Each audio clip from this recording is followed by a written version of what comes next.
Потрошени милиони евра државни пари се уште и права трошок на државата.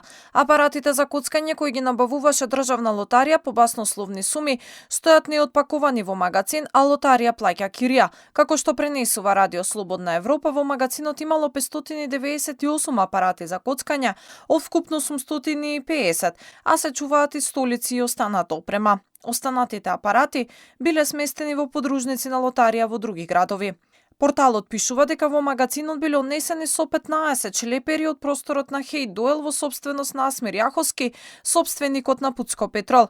Државата го раскина договорот за закуп со него во вредност од 2,6 милиони евра за поранешниот објект за свадби во Скопсково избегова, а по прекинот на договорот државата на Хейт Дуел му исплатила над 300.000 евра. Набавката на апаратите, вредна околу 8 милиони евра, е под истрага, а осомничени се поранешниот вице-премиер Артан Груби и поранешниот директор на лотарија Перпарим Бајрами. Но, криминалите во државна лотарија не запираат само со набавката на ВЛТ апаратите. Истрага е отворена и за 6 тендери кои ги ќарила кумановската фирма Ритрон Копи во вредност од над 400.000 евра за период од 2 години. Според финансова, Перпарим Бајрами одобрил исплата на фактури со невистинита содржина. Тендерите се склучени за телевизори, принтери, компјутерска и комуникацијска опрема.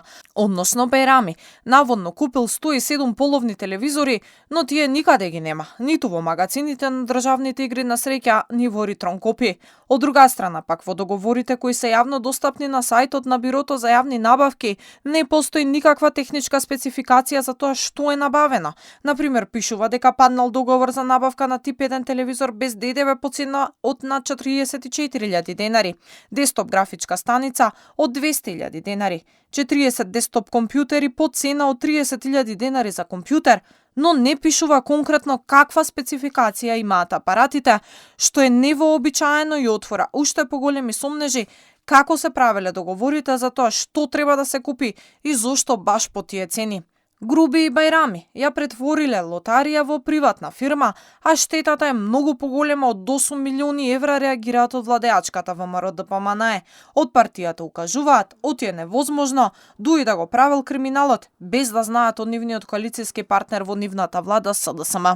Да не беше СДС, Заев и Филипче, криминалот на Дуи немаше да биде возможен. Не е само криминалот од 8 милиони евра. Груби и Дуи ја претвориле лотарија во нивна приватна фирма. Делеле тендери и пари како да се работи за семеен бизнис, а не за државно предпријатие со пари на граѓаните. Артан Груби не беше само во криминалот. СДС со нивната желба за власт по секоја цена му го овозможија тоа.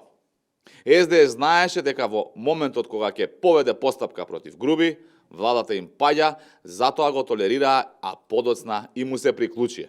Инаку Перпарим Бајрами заработи веќе 2 кривични пријави. Едната е дека заедно со Артан Груби направиле проневера од околу 8 милиони евра и двајцата се бараат со меѓународна потерница. Втората е за склучените договори со Ритрон Копи. Покрај овие 2 истраги, истражните органи најавија проширување на истрагата.